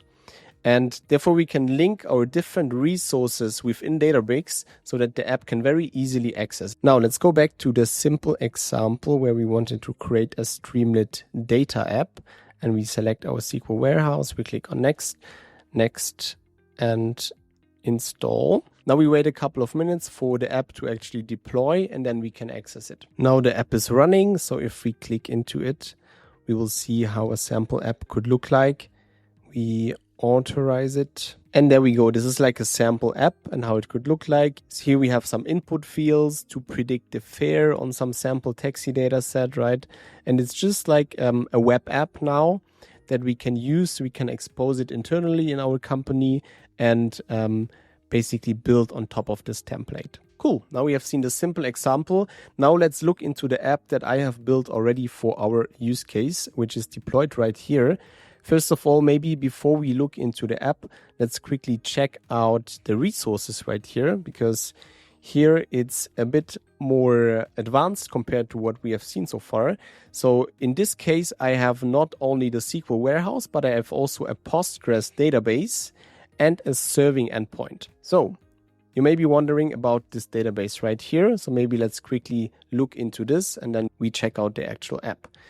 So what I have done is I have created within Databricks a Lakebase database instance. And this is something that was just recently announced and is currently in public preview. In this Compute tab, you can create an OLTP database right here. And this is what I have done. This is a Postgres database and it's a relational database. And the reason I have built this is because if you're building web applications, you often would like to have a smooth user experience where the different data assets load very quickly. The problem is if we go always through the SQL warehouse to access our data to, for example, visualize some customer information or claim information, you will always have some kind of latency because the SQL warehouse is more of an analytical compute option, right? It's operating on an object store and with data that is in a columnar format, right? In Delta and Parquet. This is where we would typically in applications use a relational database for. And this is why I created this OLTP database right here. And then what I can do here is I can go to my catalog. I can go to one of my tables. In this case, I'm choosing the customer claim policy telematics table, as this is the one that I would like to access from my front end. And I create a synced table out of it. And synced table means I create a Postgres table out of my Delta table. For this, I specify the name. I just name it exactly like this, but I put also Lakebase right over here. Then I select the database instance, and then I choose the primary key, which is the claim number in this case. And then I click on create. And there we go. The sync is completed. And we also see this is now a synced table, which means this is a Lakebase table that we created right here. So out of our Delta table that could be accessed from the SQL warehouse, we created a relational database table, a Postgres table. And now we can, in our app, go right to the Lakebase database and access this table with very low latency and just quickly extract some kind of info out of that. To show you how this looks like, we can also here basically query this Lakebase database using the Postgres editor right inside Databricks. So you see here at the top now we are connected to Postgres, not the SQL Server anymore, and we can run queries on top. And there we go, we get the results super fast, and this is now really going through the Postgres database and not through the SQL warehouse anymore. And this is what I have implemented in my app as well. So now we can finally maybe click into it and see what I have built here. We open it up right over here, and there we go. So this is the app that I have built for this specific use case. As you can see at the top here, it has two different modes basically. It has the customer mode, which we are in currently, as well as the admin mode. The customer mode is basically to mimic or to give you an idea how the claim submission process could look like for this use case. So the idea is the customer logs into this portal, or it could also be an app basically, and then they submit their claims right here. And this is what we're going to do now. And then we have the admin mode, and this we will see afterwards. This is basically for internal use, our app that we could use to further analyze all of the claims, all of the severities, for our internal people, basically to review all of the claims that did not pass all of those out-of-the-box checks that we perform. So now let's upload an image of a car damage, right? Let's choose one of the major ones. Let's choose maybe this one right here. This is a major damage here. So hopefully also our machine learning model should classify this properly. You also see here on the bottom right that we get this pop-up, and this is what I implemented basically. So just now we did the inference on this image that I uploaded, and we saw it was classified as major, right? And then here I provide some more information before I can submit the claim. So here let's put maybe 2222 as the policy number. We put in the accident location. So here maybe let's put in Munich. We specify the claim amount. So in this case, maybe this was a full crash as you have seen in the image. Maybe we say, okay, it's like 30,000. Accident date, let's say it happened today. And then for the self-assessed severity. So this is what I as a customer think this claim is. And here I would put major damage, right? And we already saw basically that our machine learning model thinks the same. Now we add a collision type. For this one, we put multi-vehicle. We say they were 3 vehicles involved. We can put some additional notes, and now I can basically submit. Now what happens? It's processing the claim, and there we go. This was quite fast. We already get the information that our claim has been approved. And what happened under the hood, it performed several checks here. So it checked the image severity, used our machine learning model to compare the self-assessed severity by the customer with the prediction from our machine learning model. We checked the policy amount, so those 30,000 that we inputted, this is still within the policy of the specific customer. We made sure that the policy date is still valid, and we even performed a speed check based on the telematics data to make sure that this customer was not driving too fast. And therefore, we completely automatically reviewed this claim and already give the information. You will receive your refund within 3 to 5 business days. Now let's copy the claim number right here, because now we will switch to the admin mode. And the admin mode is built, as I mentioned, for internal usage to further analyze the different claims. We see here we have the overview and the analysis tab. In the overview tab, first of all, we get an overview about the total claims, and then also how many were like a major damage, how many were like a minor damage, and so on and so forth. We can even filter here by severity type, for example, and this will also filter our claims list that we see right here. And this is just an overview for us to see, okay, I have these many claims with minor damage, for example, and I see the status of the different claims. So this is what I could implement within my company. All the claims that do not pass this out-of-the-box checks, they will become under review. And then I know, okay, I should check all the claims that do not pass those out-of-the-box checks. And then I could log in here as an employee and I could further investigate the different claims. Now on the analysis tab, if we click over here, we see even more details for each of the different claims. So here one of the claims is pre-selected for a customer called Simon Scholz. We see the different severity checks for each of the different claims. So we see again the severity matches. We see the accident image uploaded by the customer here. It matches what our machine learning model predicted. In this case, for this claim, it's also all fine. So it was within the limit. The policy is fine. The speed check was fine. Now we could also search for the claim that we have just submitted. Let's do this. And you see this is the image that we uploaded. And you see again that we passed all checks. And this way I could analyze all of my claims. I would specifically look out for the claims that do not match, that do have some problems right here. So in this case, it's all super nice. But in other cases, I would maybe have a severity mismatch. I would have a policy amount that is over the amount that is allowed, right? And maybe a policy that is not even valid anymore. Cool. And that was it. That was all I wanted to show you for the Databricks apps part. And I hope you enjoyed it. And yeah, that's pretty cool and quite flexible what we can build here with Databricks apps. All right, and that's already it. In this video, we have seen different options how we can consume the data that we produced and the machine learning models. We have seen how we can build dashboards with AI BI dashboarding functionality. We have seen how we can also speak with our data in natural language using Genie. And then we actually saw also how we can really build apps inside Databricks that use our different resources, that can use our SQL warehouse, that can use a lake-based database, and that can also use a model serving endpoint to build really custom interactive apps that can be used in my organization to serve different kind of use cases and make the data more accessible. All right, and that was it for this end-to-end video course. Put a comment in the description if you really made it to the end here. And also let me know in the comments what other topics you would like to see in future videos. And don't forget to leave some feedback and give me a like if you enjoyed the video series. I put quite a lot of work into it, so would highly appreciate that. And then I see you in the next video.